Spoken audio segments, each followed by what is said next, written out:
오늘의 주요 뉴스입니다. 10호 태풍 하이선의 영향으로 주택 침수와 시설물 추락, 산사태 피해가 속출했습니다. 경부선과 동해선 등 9개 철도 노선의 운행이 한때 중단됐고 항공기 수백 편과 여객선의 운항도 차질을 빚었습니다. 코로나19 신규 환자가 닷새째 100명대를 유지하는 가운데 방역당국은 수도권의 확산세가 여전히 불안하다고 진단했습니다. 그러면서 이번 추석 연휴 기간 귀성과 성묘, 벌초 등 이동을 최대한 자제해달라고 거듭 당부했습니다. 더불어민주당 이낙연 대표는 광복절에 이어 개천절에도 비슷한 집회를 열려는 세력이 있다며 법에 따라 응징하고 차단해야 한다고 말했습니다. 법원은 광화문 집회에 참석하는 등 보석 조건을 위반했다는 검찰의 청구를 받아들여 전광훈 목사에 대한 보석을 취소했습니다. 영국에서 1일 신규 확진자가 5월 중순 이후 최대 규모를 기록하는 등 유럽의 코로나19 재확산이 심각한 수준입니다. 프랑스에서도 하루에 9,000명 가까이 신규 감염자가 발생해 기존 최고치를 넘어섰고 이탈리아에서도 1일 신규 확진자가 4개월 만에 최대를 기록했습니다. 저출산과 1인 가구가 확산하면서 반려동물을 키우는 인구가 빠르게 늘고 있습니다. 반려견을 처음 입양해 동반자로 함께 살아가기 위해선 어떤 훈련이 필요할까요? 새로 마련된 슬기로운 펫생활에서는 애견 행동 전문가와 함께 초보 견주를 위한 훈련법을 자세히 알려드립니다.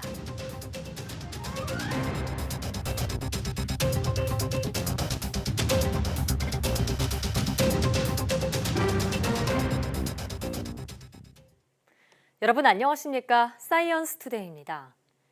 제10호 태풍 하이선이 제주 동쪽 해상을 스쳐 지나면서 한라산에 500mm가 넘는 폭우를 쏟아부었습니다. 초속 30m의 비바람에 하늘길과 뱃길이 끊기고 저지대 침수 피해도 잇따랐습니다. 유종민 기자의 보도입니다. 제주 들녘이 태풍이 쏟아부은 폭우에 물바다를 이뤘습니다. 돌담 넘어 출렁이는 모습은 거대한 호수를 연상케 합니다.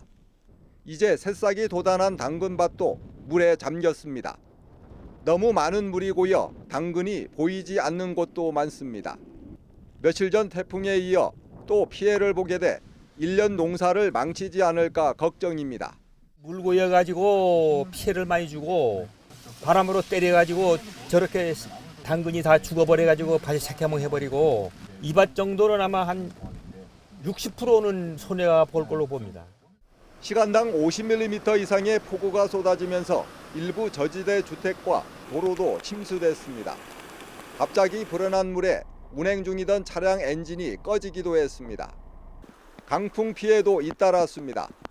초속 20에서 30m의 강풍에 신호등과 교통 표지판이 부서지고 양식장 지붕도 뜯겨나갔습니다. 하우스가 다 뜯겨나가고 앞을 볼 수가 없었고 돌들도 막 길가에 나뒹굴어서 도저히 밖에 나갈 수가 없었습니다. 항공편 운항도 차질을 빚었습니다. 오전 운항 계획이 잡혔던 240여 편이 결항했고 오후에도 결항이 이어졌습니다. 제주 기점 9개 항로 15척 여객선 운항도 모두 통제됐습니다. 태풍이 지나간 후 피해가 속속 드러나면서 피해 규모는 더 커질 전망입니다. YTN 유종민입니다. 9호 태풍 마이삭에 이어 10호 하이선까지 2개의 가을 태풍이 연이어 한반도를 강타했습니다. 태풍이 북상하는 길이 한반도로 열려 있기 때문인데 다음 달 상순까지는 위험 시기가 계속됩니다. 김진두 기자가 보도합니다. 9호 태풍 마이삭은 올해 첫 가을 태풍이었습니다. 제주도에 1000mm가 넘는 물폭탄을 쏟아붓고 영남과 영동 지방을 휩쓸었습니다. 10호 태풍 하이선은 발생 위치가 일본 먼 남쪽 해상이었습니다. 보통 때라면 일본 남부로 향해야 할 태풍이지만 연이어 한반도를 향했습니다. 태풍이 타고 올라오는 태풍의 길이 우리나라로 열려있기 때문입니다. 태풍은 고기압의 가장자리를 따라 이동합니다.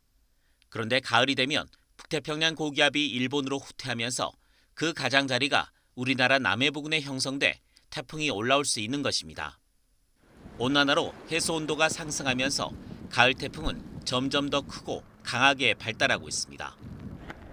2003년 태풍 매미 이후 마이삭과 하이선까지 매우 강한 세기에 출현 빈도가 잦아지고 있는 겁니다. 우리나라 주변 해역이 전 세계에서 수온의 상승률이 가장 높습니다. 그래서 미래에 되면 대만에서 나타나는 그런 슈퍼 태풍들이 우리나라 근처까지도 올라올 수 있다는 얘기가 됩니다. 태풍의 길은 9월부터 10월 상순까지 남해로 열려 있어 태풍 내습에 대한 경계가 필요합니다. YTN 김인우입니다. 온난화가 가속화되면서 최근 가을 태풍이 잦아지고 있습니다. 특히 태풍 피해 기록에 상위에 이름을 올리는 가을 태풍도 늘고 있습니다. 정혜윤 기자가 보도합니다. 영동지방에 하루 870mm의 물폭탄을 쏟아부으며 공식 일강 수량 기록 1위를 기록한 태풍 루사. 2002년 8월 23일에 발생한 태풍 루사는 가을 태풍으로 집계되진 않지만 8월 31일부터 9월 1일, 가을의 초입까지 집중적인 피해를 줬습니다. 이듬해 부산 부근에 상륙한 태풍 매미는 완벽한 가을 태풍으로 초속 60m의 폭풍으로 풍속 1위를 기록했습니다. 부산항 골리아 크레인은 무너뜨렸고 400mm의 폭우로 비바람 피해를 동시에 안겼습니다. 또 폭풍 해일이 발생해 인명피해로 이어지기도 했습니다. 2016년 9월 하순에 찾아온 태풍 차바. 내륙에 상륙하진 않았지만 제주도와 남해안을 스치며 만만치 않은 피해를 줬습니다. 비공식 기록이지만 제주 산간에 하루 1000mm의 폭우가 처음 관측됐습니다. 울산 태화강은 폭풍 해일로 강물이 바다로 빠져나가지 못하고 역류하면서 범람해 주변 지역이 초토화됐습니다. 올해 첫 가을 태풍 마이삭도 비공식이지만 제주 산간에 하루 1000mm가 넘는 물폭탄을 쏟아부었습니다. 바람은 최대 순간 풍속 49.2m를 기록했지만 해안가를 강타하며 엄청난 재산 피해를 남겼습니다. 이런 독한 가을 태풍이 최근 잦아지고 있는 것으로 나타났습니다. 기상청 분석 결과 지난해까지 5년간 9월 중에 한반도에 영향을 준 태풍은 8개로 7월, 8월보다 많습니다. 특히 지난해에는 총 6개의 태풍이 9월에 발생했고 링링과 타파, 미탁 3개의 태풍이 영향을 줬습니다. 태풍위원회는 온난화 영향으로 태풍 발생 수는 점차 감소할 것으로 전망했습니다. 하지만 발생 위치가 북상하고 발생 시기도 가을이 늘어나며 더 강한 태풍이 잦아질 것이라고 경고했습니다. YTN 정혜윤입니다. 북한 김정은 위원장이 태풍 피해를 입은 함경도를 돕자고 호소한 지 하루 만에 수십만 명이 지원 대열에 동참했습니다. 체제 결속과 함께 김정은 위원장의 위기관리 능력을 과시한 건데 북한은 또다시 북상하는 태풍에 바짝 긴장하고 있습니다. 황희경 기자가 보도합니다. 김정은 위원장이 평양 당원들에게 보내는 공개 서한을 발표한 지 하루 만에 30만 명이 넘는 당원이 화답했다고 북한 조선중앙통신이 전했습니다. 당에서 정해준 기간 안에 피해 복구를 이뤄내리라 다짐하면서 당원뿐만 아니라 근로자들도 적극 합세해 지원자 수가 계속 늘어나고 있다고도 덧붙였습니다. 이어 노동당 기관지 노동신문은 공개 서한을 받은 평양시 당원들이 김 위원장의 믿음에 보답할 결사의 각오로 폭풍치고 있다면서 당의 부름에 물불 가리지 않고 목숨도 바칠 기세가 하늘을 찌를 듯 높다고 강조했습니다. 수해 복구를 통해 체제 단결을 도모하고 위기를 헤쳐나가는 김정은 위원장의 리더십을 과시하고 있다는 분석이 가능한 대목입니다. 전시회나 이루어지는 보통 행태인데 이런 걸 했다는 건 그만큼 당원의 어떤 책임감을 자극해서 75주의 성과를 내는데 동원하겠다. 또 한편에서는 분위기를 전환시키겠다. 이런 위기 극복용, 지금 전화위복용 지금 기획을 하고 있다. 이렇게 볼 수 있을 것 같습니다. 하지만 함경도 수해 복구가 본격화하기도 전에 또 다른 태풍의 북상에 북한 전역이 긴장하고 있습니다. 이번에도 10호 태풍 하이선의 경로에 해당하는 원산시와 통천군 등의 현지 모습을 이른 아침부터 중계하면서 태풍의 위치와 위력 등을 반복해서 전하고 있습니다.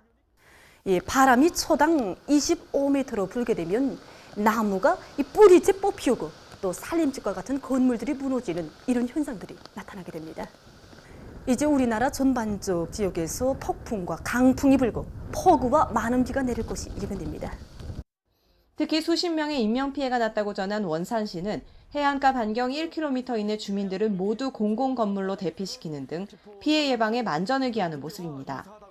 하지만 이미 이례적 폭우와 이딴 태풍으로 큰 피해를 입은 북한이 추가 피해를 최소화할 수 있을지 우리 정부 당국도 상황을 예의주시하고 있습니다. YTN 황혜경입니다. 초강력 태풍 하이선이 지나간 일본의 피해 상황도 속속 드러나고 있습니다. 밤새 이어진 비바람에 인명피해가 수십 명에 이르고 40만 가구 넘게 정전됐습니다. 도쿄 이경아 특파원이 전합니다. 무서운 기세로 일렁이는 파도가 항구 안까지 밀려듭니다. 아름드리 나무는 뿌리채 뽑혀나가 공중전화 박스를 덮쳤습니다. 노면전차 정류장을 알리는 안내판도 강풍에 힘없이 쓰러졌습니다. 초속 59.4m, 일본 기상관측사상 가장 강력한 바람에 각지에서는 정전 피해가 이어졌습니다. 인명피해도 시시각각 늘고 있습니다. 수십 명이 다쳤고 일부 지역에서는 산사태 등으로 주민이 실종됐습니다. 태풍 영향권에 든 지역에서는 800만 명이 넘는 주민에게 피난을 지시하거나 권고했습니다. 家の方が木造で少しやっぱり年数も経ってるので、やっぱり屋根が飛ばされたりとかが心配で。ホテルなんかもですね、当たってみたけども一件も空いてなかったんですよ。みんな満室で。 태풍은 한반도로 북상했지만 강한 비바람은 당분간 이어질 전망입니다. 큐슈 등 일본 서부뿐 아니라 중부까지 영향을 미쳐 추가 피해도 우려됩니다. 土砂災害や低い土地の浸水などに十分警戒していただきますようお願いします。政府としては引き続き自治体と緊密な連携を取りながら人命第一で全力で救命救助活動を行ってまいりたいと思います。 전면 중단된 신칸센과 항공편 등은 순차적으로 운행을 재개할 예정입니다. 홍수 피해에 이어 강력한 태풍이 잇따른 큐슈 지역은 복구까지 어느 해보다 힘든 여름을 보내게 됐습니다. 도쿄에서 YTN 이경아입니다.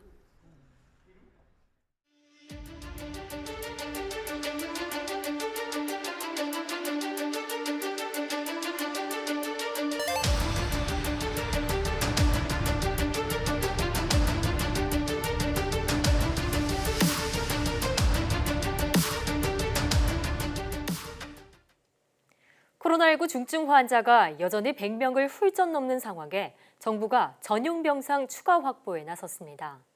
중앙재난안전대책본부는 급증 추세가 꺾이긴 했지만 중증 이상 누적 환자가 162명으로 여전히 많아 병상이 충분하지 않다고 밝혔습니다. 이에 서울대병원에 8개, 경희대병원 6개 등 병상 44개를 확보한 데 이어 이번 주까지 20개를 추가로 마련해 코로나19 중환자 전용으로 활용할 계획입니다. 또 국가 예산을 투입해 긴급치료 병상을 내년 1, 4분기까지 416개로 확대해 재유행에 대비할 예정입니다. 우선 늦어도 다음 달 중에 국립중앙의료원에 병상 30개를 먼저 확보하고 오는 12월 말까지 133개를 마련해 코로나19 중환자 치료에 차질이 없도록 할 방침입니다. 국군 의무사령부는 코로나19가 재확산함에 따라 내년 정식 개원하려던 경기도 성남 국군외상센터를 9일부터 조기 운영한다고 밝혔습니다. 의무사는 우선 국군외상센터 내 일반 병상 40개를 격리치료 병상으로 긴급 전환하고 인근 군병원 협조를 받아 음압이송 카트와 혈압계, 마스크 등 의무 장비를 지원받았습니다. 또 격리치료 병상에는 군의관과 간호장교, 간호조무사 등 의료 인력 68명이 투입됐습니다. 의무사는 앞서 중앙사고수습본부 요청에 따라 지난 4일 국군 수도병원에서 운영 중인 국가지정 치료병상 8개를 중환자 치료병상으로 전환한 바 있습니다. 정부가 이번 추석 연휴에는 고향 방문과 성묘 등을 자제해달라고 당부했습니다. 수도권의 코로나19 확산세가 아직 불안한 데다 연휴 대이동으로 전국 재확산이 우려되기 때문입니다. 박능후 중앙재난안전대책본부 1차장의 중대본 회의 모두 발언 직접 들어보시죠. 추석 명절이 다가옵니다. 명절의 여유로움과 설렘보다는 걱정과 우려가 앞섭니다. 지난 5월 연휴, 8월 휴가철 이후 대규모 집단 감염 사례를 우리는 이미 경험하였습니다. 명절 대이동이 바이러스 확산 통로가 되어 또다시 전국적으로 감염이 전파된다면 지금보다 더 큰 희생을 감내해야 할 수도 있습니다. 특히 고향에 계시는 연로한 부모님의 안전을 위협할 수 있습니다. 아쉽고 안타깝지만 이번 명절에는 고향에 계시는 부모님과 친지분들의 안전을 위해 방문을 자제하고 집에서 쉬시기를 요청드립니다. 방역당국은 이번 명절 기간을 특별 방역기간으로 정하고 방역과 의료체계에 빈틈이 없도록 다각적인 방역 대책을 마련하고 있습니다. 야간 취식 금지 등 강화된 사회적 거리두기 조치를 지키지 않은 서울시내 업소 33곳이 방역당국에 적발됐습니다. 서울시는 사회적 거리두기 2.5단계가 시행된 지난달 30일부터 자치구 경찰과 함께 방역수칙 준수 여부를 점검한 결과 33곳을 적발해 집합금지 조치했다고 밝혔습니다. 핵심 방역수칙을 준수하지 않을 경우 2주간 집합금지 조치되고 이를 이행하지 않으면 형사고발돼 300만 원 이하 벌금이 부과될 수 있습니다. 수도권에 적용되는 사회적 거리두기 2.5단계 조치에 따라 일반 음식점과 휴게 음식점, 제과점 등은 밤 9시부터 이튿날 새벽 5시까지 포장 배달만 허용됩니다. 서울시는 밤 9시 이후 풍선 효과를 막기 위해 편의점과 포장마차, 거리 가게, 푸드트럭 등에도 일반 음식점과 똑같은 집합 제한 조치를 적용하고 있습니다. 경찰이 최근 유튜브에서 보건소에선 양성이 많은데 병원에선 음성이라는 내용의 허위 사실을 유포한 유력 용의자를 특정해 추적하고 있습니다. 김창룡 경찰청장은 서면 브리핑에서 국민 건강에 위험을 초래할 우려가 높은 악의적 허위 사실에 대해 엄정 대응하고 있다며 이같이 밝혔습니다. 김 청장은 현재까지 허위 사실 유포 202건, 개인정보 유포 47건 등 모두 249건을 수사해 153건, 246명을 적발했다고 덧붙였습니다. 얼마 전 SNS에 유포된 보건소에 전화해 민노총 집회에 갔다고 하면 진단검사를 받지 않아도 된다는 내용의 허위 사실도 수사 대상에 포함됐습니다. 더불어민주당 이낙연 대표가 광복절에 이어 개천절에도 비슷한 집회를 열려는 세력이 있다며 법에 따라 응징하고 차단해야 한다고 말했습니다. 또 이렇게 국난을 헤쳐가는 동안이라도 정쟁을 중단하자며 여야정 정례 대화를 다시 시작하자고 제안했습니다. 이 대표의 말을 직접 들어보겠습니다. 방역을 조롱하고 거부하는 세력이 있습니다. 광복절에 이어 개천절에도 비슷한 집회를 열려는 세력이 있습니다. 국민의 생명보다 우선하는 것은 없습니다. 국민의 생명을 위협하는 불법 행동은 이유가 무엇이든 용납될 수 없습니다. 법에 따라 응징하고 차단해야 합니다. 국난을 헤쳐나가는 동안에라도 정쟁을 중단하고 통합의 정치를 실천합시다. 사실상 중단된 여야정 정례 대화를 다시 시작할 것을 제안합니다. 코로나 위기 극복과 대한민국의 지향에 대한 최소한의 정치적 합의를 이룹시다. 올해 4번째 추가 경정 예산안을 편성하고 있습니다. 힘겨운 국민들께서 추석 이전부터 지원을 받으실 수 있어야 합니다. 국회에 곧 제출된 추경안의 조속한 처리를 여야 의원님들께 부탁드립니다. 각종 성범죄에 단호히 대처하겠습니다. 저희 당 소속 공직자의 잘못에 대해 피해자와 국민께 거듭 사과드립니다. 그런 일이 다시는 없도록 내부 감찰과 성인지 교육을 강화하겠습니다. 피해자 보호를 위한 제도적 장치도 조속히 보강하겠습니다. 코로나19 재확산으로 소상공인이 큰 타격을 받고 있는 것으로 나타났습니다. 소상공인연합회는 지난달 31일부터 3일까지 전국 소상공인 3천여 명을 조사한 결과 96.4%가 부정적인 영향을 받고 있다고 답했다고 밝혔습니다. 또 소상공인의 60%는 매출액이 90% 넘게 줄어든 것으로 집계됐습니다. 월 피해액은 500만 원에서 1000만 원 사이가 31%로 가장 많았고 100만 원에서 500만 원 사이가 뒤를 이었습니다. 사업장 전망으로는 사업을 유지하고 있어도 폐업을 고려할 것 같다는 응답이 절반으로 나타났고 폐업 상태일 것 같다는 답이 22%를 차지했습니다. 사회적 거리두기 3단계 격상에 대해선 60% 가까이가 필요하지만 소상공인 대책 방안이 먼저라고 답했습니다. 올해 의사 국가시험 실기시험의 응시율이 14%에 그쳤지만 정부는 예정대로 시험을 시행하겠다고 밝혔습니다.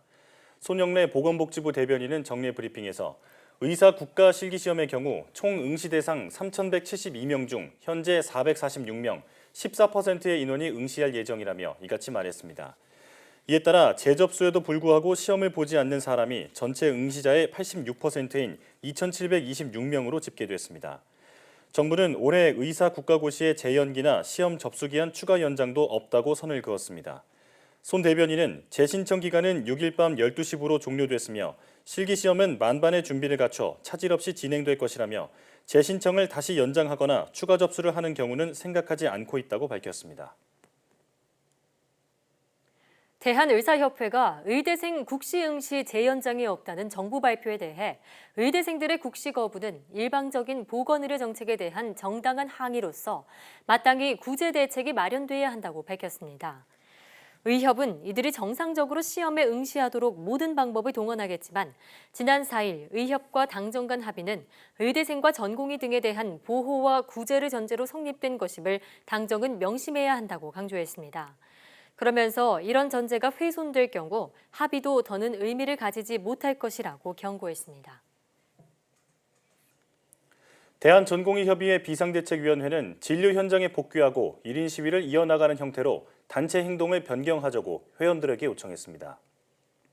박지현 비대위원장은 온라인으로 진행된 전공의 대표자 회의에서 8일 오전 7시부터 단체 행동의 단계를 1단계로 낮추겠다며 이같이 말하고 비대위에서는 정무적인 판단을 통해 최선의 제시를 한 것이라고 설명했습니다. 비대위는 대표자 회의에 이어 지역 수련병원 각 대표자와 의견을 나누고 최종 단체 행동 지속 여부를 결정할 예정입니다. 대전협 비대위는 이와 함께 현재 국가고시 응시를 거부한 의과대 학생들이 구제되지 않을 경우 단체 행동 수위를 강화할 수 있다고 밝혔습니다.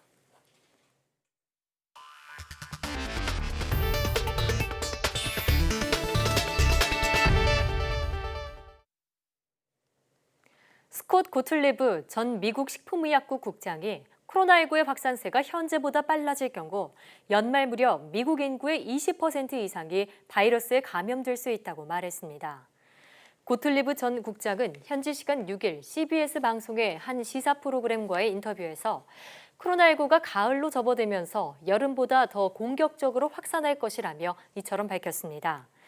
그는 코로나19의 확산세가 심해질 것으로 보는 또 다른 이유로는 마스크 착용과 사회적 거리 두기 등을 지키려는 의지가 차츰 흐트러지고 있다는 점도 꼽았습니다. 또 코로나19 백신이 연내 개발되더라도 광범위한 사용은 어려울 것으로 내다봤습니다. 가을 학기가 시작된 미국 대학에서 코로나19 관련 규정을 위반한 학생들에 대한 징계 사례가 잇따르고 있습니다. 뉴욕대에선 지침을 위반한 학생 20여 명이 정학 처리됐습니다. 뉴욕대는 현지 시간 5일 트위터를 통해 정학 소식을 알리면서 파티를 삼가고 술집에 가지 말고 마스크를 쓰고 거리를 두자고 말했다고 미 NBC 방송이 보도했습니다. 뉴욕대는 정학 조치에 대한 자세한 설명 없이 정학 처분을 받는 다음 차례가 되지 말아달라고 당부했습니다. MBC는 지난 주말 밤 맨해튼에 있는 뉴욕대 인근 워싱턴 스퀘어 파크에서 젊은이들 수백 명이 마스크를 쓰지 않은 채 파티를 벌였다고 전했습니다. 인도가 브라질을 제치고 전 세계에서 두 번째로 코로나19 확진자가 많아졌습니다. 하루 신규 확진자가 9만 명을 넘어서며 연일 숫자를 갈아치우고 있는데 미국의 확진자 수를 넘어서는 것도 시간 문제로 보입니다. 보도에 박홍구 기자입니다. 현지 시간 6일 집계된 인도의 코로나19 신규 확진자는 9만 1,700여 명입니다. 전날 9만 600명이 발생해 세계에서 처음으로 하루 확진자가 9만 명대를 기록한 가운데 이틀 연속 최고 수치를 나타낸 것입니다. It's nothing to be, really proud of that we are second. I think it's very something to dwell upon, something to worry about it. 인도는 누적 확진자 420만 명으로 413만 명의 브라질에 앞서며 미국 다음으로 확진자가 많은 나라가 됐습니다. 더 우려스러운 것은 확산 추세입니다. 지난 6월 초 하루 신규 확진자가 처음으로 1만 명을 넘어선 이래 7월엔 하루 평균 3만 명, 8월엔 6만 명을 넘어서고 9월엔 9만 명까지 올라섰습니다. 이에 따라 누적 확진자도 200만 명에서 300만 명까지 이르는데 16일이 소요됐으나 400만 명을 넘어서는 데는 13일밖에 걸리지 않았습니다.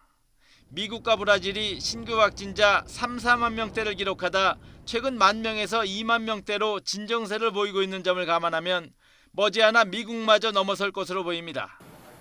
하지만 인도 정부는 코로나19 검사 숫자를 늘렸기 때문에 확진자가 늘어난 것이라고 주장하고 있고 인도 국민들도 방역보다는 경제 봉쇄 완화에 더 관심을 두고 있습니다. खोलना तो पड़ेगा ना, इसके लिए खोलना तो पड़ेगा हमारे को। अगर नहीं खोलेंगे तो काम कैसे चलेगा? कई काम हैं जो मेट्रो से जुड़े हुए हैं। 인도는 올해 2분기 경제 성장률이 1996년 통계 작성 이후 가장 낮은 마이너스 23.9%를 기록하고 있습니다. 인도는 이달 들어 지하철 운행을 정상화하고 250만 명이 의대와 공대 입학 시험을 치르는 등 봉쇄 조치를 대부분 해제했습니다. YTN 박홍구입니다. 봉쇄 조치 해제 이후 유럽 각국의 코로나19 확산세가 거세지는 가운데 이번엔 영국의 하루 확진자가 5월 이후 최고치를 나타내며 당국을 긴장시키고 있습니다. 영국 정부는 필요하다면 도시 봉쇄 정책을 다시 검토할 수 있다는 입장입니다. 박상남 기자의 보도입니다. 영국에서 하루에 3,000명 가까운 코로나19 확진자가 발생했습니다. 영국 보건부는 현지 시간 일요일 오전 9시 기준 코로나19 신규 확진자가 2,988명으로 집계됐다고 밝혔습니다. 지난 5월 22일 이후 가장 많은 수치입니다. 영국 보건부 장관은 언론 인터뷰를 통해 젊은 층의 감염 증가가 특히 우려스럽다고 밝혔습니다. It's so important that people don't allow this illness to infect their grandparents and to lead to the sort of problems that we saw earlier in the year. 행콕 장관은 코로나19 검사율과 확진자 비율 자체가 더 높아지고 있는 점을 주목했습니다. 그러면서 사회적 거리 두기를 통한 확산 차단 노력이 실효를 거두지 못할 경우 또다시 도시 봉쇄 조치로 나아갈 수 있음을 내비쳤습니다. Is another lockdown still an option on the table? Well, we'll take whatever action is necessary, but the first line of defense is that people should follow social distancing. 코로나19 감염 확산세가 심각하기는 유럽 내 다른 나라들도 마찬가지입니다. 프랑스는 하루 신규 확진자가 9,000명에 육박하며 기존 최고치를 넘어섰고 이탈리아에서도 하루 확진자 수가 4개월 만에 최대치를 기록했습니다. 9월부터 학교가 반년 만에 다시 문을 열도록 하는 등 어렵게 사회 각 분야의 정상화에 공을 들여온 영국 정부로서는 상황이 개선되지 않으면 또다시 도시 봉쇄와 같은 극약 처방을 저울질해야 하는 어려운 상황에 놓였습니다. YTN 박상남입니다. 중국이 자국 기업이 개발하고 있는 코로나19 백신 후보 제품을 일반에게 처음으로 공개했습니다. 홍콩에선 전체 주민들의 무료로 코로나19 검사를 실시하고 있는데 이 과정에서 15명이 양성 판정을 받았습니다. 보도에 조승희 기자입니다. 중국이 자국 기업이 개발하고 있는 코로나19 백신 후보 제품을 무역 박람회를 통해 일반에 처음으로 선보였습니다. 공개된 백신은 지난 7월 코로나19 사태의 판도를 바꿔보겠다며 야심차게 임상 3상에 돌입한 국유 제약사 시노백과 시노팜의 제품입니다. 시노백 측은 자사 제품이 국제 표준 플랫폼이 되기를 바란다면서 연말 무렵 백신 사용 승인을 기대한다고 밝혔습니다. 已经入组了接近4万人，预计入组要达到5万人。疫苗的1期、2期临床研究的安全性以及现在3期开展的安全性数据来看呢， 두 회사는 각각 자사 임직원 가운데 지원자 약 3,000명에게 백신 접종도 마쳤다면서 자신감을 내비쳤습니다. 홍콩 인구의 11.5%가 코로나19 검사를 받은 결과 15명이 양성 판정을 받은 것으로 나타났습니다. 홍콩 언론 보도에 따르면 이달 시작된 무료 코로나19 검사에 6일 동안 86만 4천 명이 참여했으며 그 가운데 15명이 양성 판정을 받았습니다. 홍콩 정부가 검사를 독려하는 가운데 6일 기준 홍콩 인구 750만 명 가운데 7분의 1인 108만 명이 검사를 신청했습니다. 홍콩 정부는 세계보건기구를 통해 영국 옥스퍼드대로부터 시민 35%가 접종할 수 있는 양의 코로나19 백신을 확보했다고 발표했습니다. YTN 조수입니다.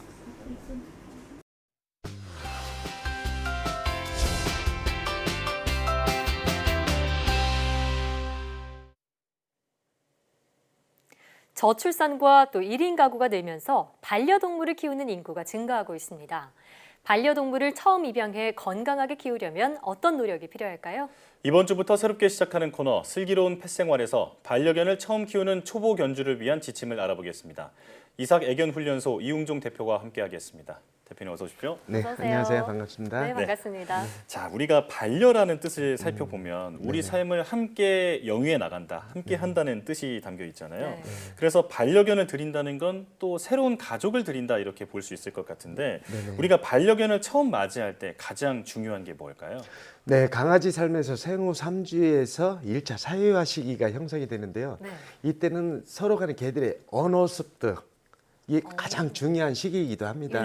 또한 어미견으로부터 편안함과 안락함을 제공을 받아야 되는데 너무 일찍 젖을 떼거나 뭐 하게 되면 개들끼리 사회성이라든지 이런 것들이 굉장히 부족함으로써 앞으로 성장하면서 많은 문제점들이 생겨나거든요.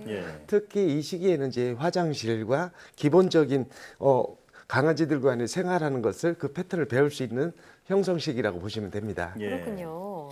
그럼 이 시기를 좀 잘 보내지 못한 강아지들에게는 어떤 문제가 생길 수도 있겠네요. 네, 앞으로 이 성장하면서 이제 그 서로 간의 소통과 대화가 잘 이루어지지 않으면 개들 간에도 공격성이라든지 서열 다툼 이런 문제점들도 굉장히 커지기도 하고요. 근데 성격적으로 또 많은 문제점들이 또 나타나기도 하거든요. 특히 이제 사람이나 동족이라든지 쉽게 함께 어우러져서 생활할 수 있는 것을 만들어 주셔야 되는데 이런 사회성을 갖추지 못하다 보면 이 어울리는 행동에서 이제 다양한 문제점들이 나타나기도 하죠. 네. 그러면 왜 갓난아기가 태어나자마자는 어머니의 도움이 필요하듯이 강아지도 생후 한 2달가량은 모견의 도움을 받고 이후에 사람이 기르면서 사회화 교육의 과정을 거치는 게 중요하겠군요. 네, 그렇습니다.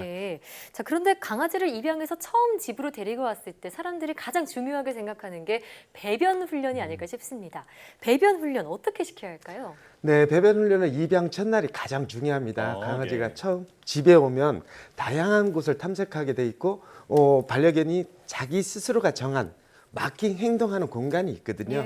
보통 사람들은 화장실을 가릴 때 사람이 정한 화장실을 찾으려고 하다 보면 실패할 확률이 굉장히 높지만 개가 정한 화장실을 패드를 깔아주게 되면 배변 성공 확률은 굉장히 높아질 수가 있거든요. 그렇기 때문에 강아지가 직접 정한 화장실을 관찰을 하셨다가 이곳에다 패드를 설치를 해서 유도를 해주시는 것이 가장 중요하고요. 입양 첫날에 신경을 바짝 써주시게 되면 화장실 교육은 성공 확률은 굉장히 높아질 수가 있습니다. 훨씬 쉬워지겠네요. 그렇군요. 자, 초보 견주라면 입양 첫날이 중요하다라는 점을 명심해야 할 것 같습니다. 자, 그런데 요즘 그 아파트 같은 공동주택에 거주하시는 분들이 많다 보니까 이 반려동물들이 짖는 것 때문에 사실 가장 큰 신경을 쓰고 있거든요. 이 짖는 것을 어떻게 극복할 수 있는지 어떤 훈련법이 있을까요? 네, 반려견들이 짖는 이유 중 여러 가지 원인들이 있지만 특히 이제 낯선 사람들, 그다음에 보호자가 어떠한 언어 표현하기 위해서 짖는 경우도 상당히들 많잖아요. 그래서 이제 외부에서 소리가 났을 때 개들은 반응을 하면서 짖는 경우가 굉장히 많은데 이럴 때에는 짖는 것에 대해서 보호자가 정확하게 판단을 해주고 짖는 것, 짖을 때와 짖지 말아야 되는 걸 구분시켜주는 교육이 필요로 합니다. 예를 들어서 외부에서 손님들이 왔을 때 짖으면 보호자들이 가장 많이 하는 행동 중에 뭐 간식을 준다든지 방 안에 가둔다든지 아니면 걔를 안아서 짖지 못하게 이제 통제하는 경우가 굉장히들 많거든요. 이렇게 하는 것보다는 정확하게 짖지 않았을 때 손님이 들어왔을 때 짖지 않으면 보상한다는 인식을 심어주게 되면 개들은 이해력은 굉장히 빨리 할 수가 있거든요. 이것을 하나하나씩 교육을 시켜나가는 것이 굉장히 중요하고요. 짖지 않을 때 간식을 통해서 보상을 해주면 그 이해하는 데 더 많은 도움이 됩니다.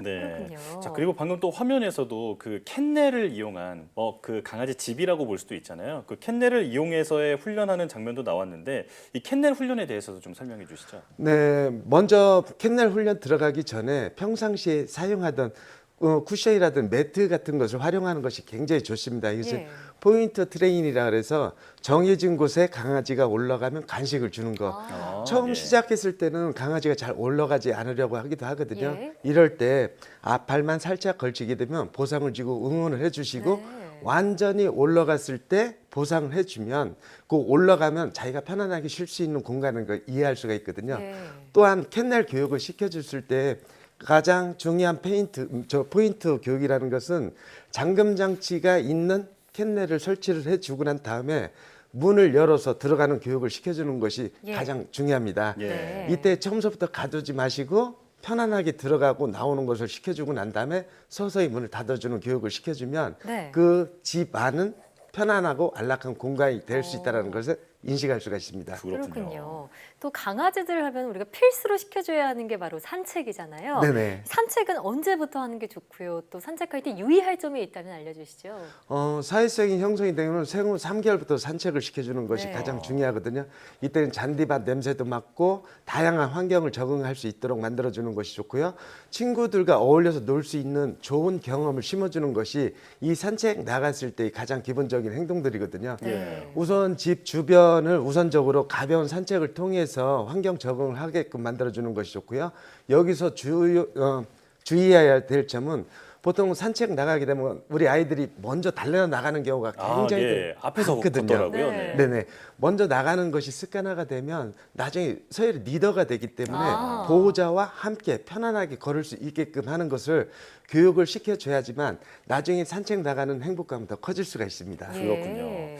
자, 이 산책은 반려견의 그 삶에 있어서 굉장히 중요한 부분이잖아요. 지금 말씀해주신 그런 부분들을 잘 명심을 해서 즐거운 산책이 될 수 있게 해야 할 것 같습니다. 자, 그리고 이제 반려견의 예방 접종, 중성화라는 숙제가 남아 있는데 어떻게 하는 게 가장 좋은 방법인가요? 네, 우리 반려견을 입양하고 난 다음에 이제 어렸을 때 가장 집에서 신경을 써줘야 되는 것이 예방접종과 구충이거든요. 이것은 가장 기본적으로 가까운 동물병원에서 건강관리 프로그램 응용하는 것이 제일 좋고요. 집에 왔을 때 바로 예방접종하는 것보다는 집 주변 환경을 모두 적응하고 한 10일 정도 이상 지나고 난 다음에 예방접종을 시작하는 것이 좋고요.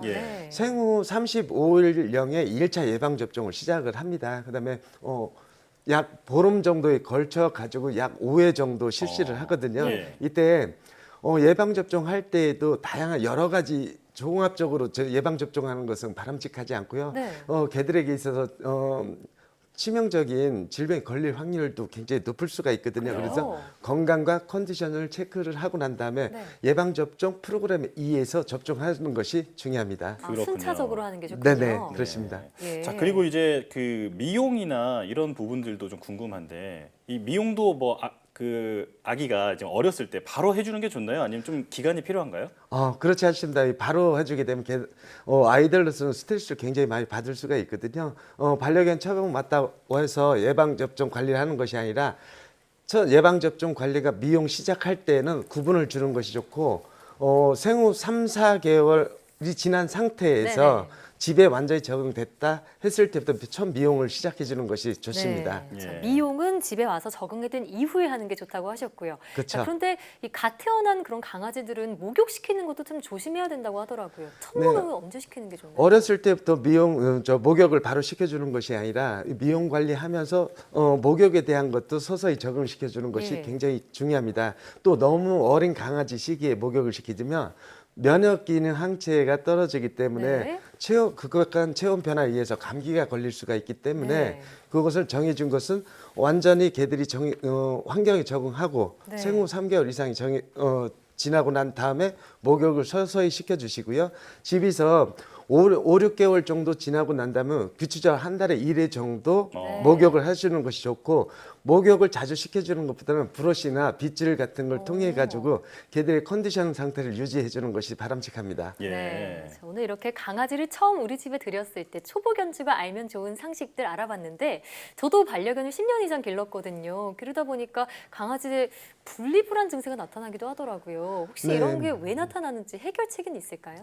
어린 강아지 시기부터 분리불안의 가장 큰 원인은 잠자리에서부터 시작되는 경우가 굉장히 많습니다. 이 잠자리라는 것은 우리 입양을 하고 나면 사랑스럽고 이쁘다 해서 잠자리를 구분하지 않고 침대에서 같이 생활하시는 분들이 굉장히들 많거든요. 이것이 오랫동안 지속이 되면 사람을 찾게 되는, 사람에 대한 분리불안이 형성이 될 수가 있기 때문에 네. 강아지 시기부터 개의 보금자리, 사람의 잠자리 구분을 정확하게 해주는 것이 분리불안을 예방할 수가 있습니다. 잠자리 구분이요. 자, 오늘 초보 견주를 위한 지침을 알아봤는데 우리 삶을 함께하는 존재가 바로 반려견이잖아요. 그렇기 때문에 좋을 때도 있고 싫을 때도 있을 텐데 우리 가족이라는 점을 명심해서 계속해서 큰 사랑을 주는 게 중요하다는 생각이 듭니다. 자, 이삭 애견훈련소 이웅종 대표와 함께했습니다. 오늘 말씀 잘 들었습니다.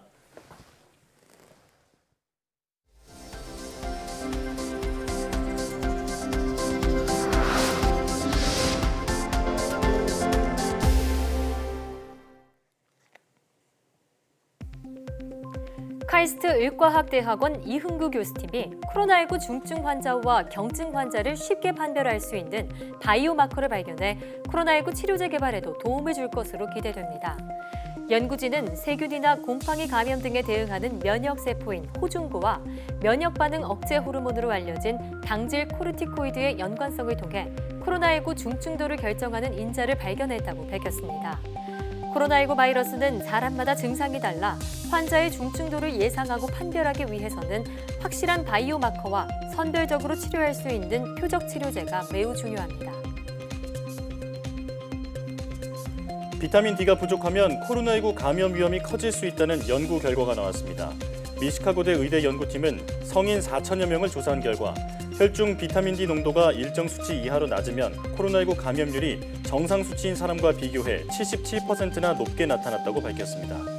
연구팀은 비타민 D가 면역력을 높이고 과잉 염증 반응을 차단하는 효과가 있는 것으로 보인다고 설명했습니다. 국내 연구진이 열을 전기로 바꿔주는 열전 소재를 자유자재로 구부러지도록 만드는 데 성공했습니다. 한국화학연구원은 스펀지에 원기둥 모양의 탄소 나노튜브를 코팅해 만여 번 압축해도 모양과 특성이 유지되는 스펀지형 열전 소재를 개발했다고 밝혔습니다. 이 소재는 제조 방법이 간단해 대량 생산이 가능하며 웨어러블 기기 등에 활용될 수 있다고 연구팀은 말했습니다. 광주과학기술원이 외부 전원 없이도 밀폐 공간에 열을 식혀주는 냉각기를 개발했다고 밝혔습니다. 이 냉각기는 태양광을 90% 이상 반사하는 소재로 제작돼 아래층 소재가 내부 열을 흡수하면 위층 소재가 외부로 열을 방출하도록 설계됐습니다. 연구팀은 이 기술을 이용해 여름철 차량 내부 온도를 43도에서 39도까지 낮추는 데 성공했다며 차량 지붕 소재 등으로 활용될 수 있다고 말했습니다. 대한민국 엔지니어상 9월 수상자로 LG전자 송계영 연구위원과 JPI 헬스케어 윤원식 연구소장이 선정됐습니다.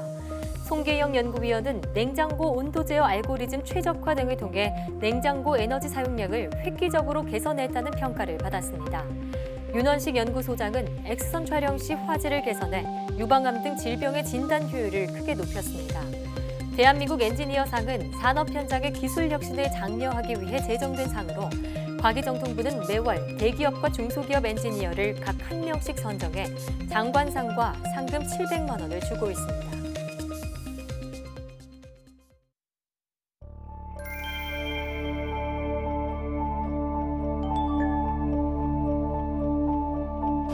뇌라는 것은 뭔가 우리가 해결해야 될 분야다. 밝혀야 될 것들도 많고 또 그만큼 뇌가 복잡하다는 뜻이죠.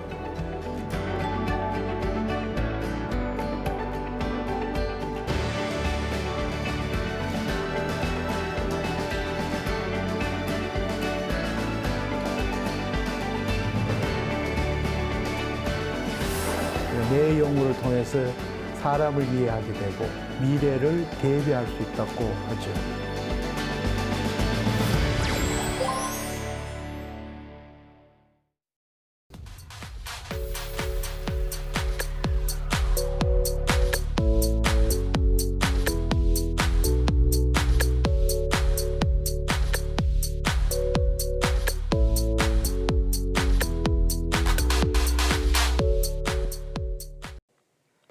소우주라 불릴 만큼 많은 비밀을 간직하고 있는 미지의 세계의 뇌 연구를 통해 사람을 이해하고 인류의 미래까지 대비할 수 있다고 말하는 과학자가 있습니다. YTN 사이언스 휴먼 다큐 프로그램 브라보 K 사이언티스트에서는 한국뇌연구원 서판길 원장을 만나봅니다. 여러분의 많은 시청 바랍니다. 사이언스 투데이 오늘 저희가 준비한 소식은 여기까지입니다. 함께해 주신 여러분 고맙습니다.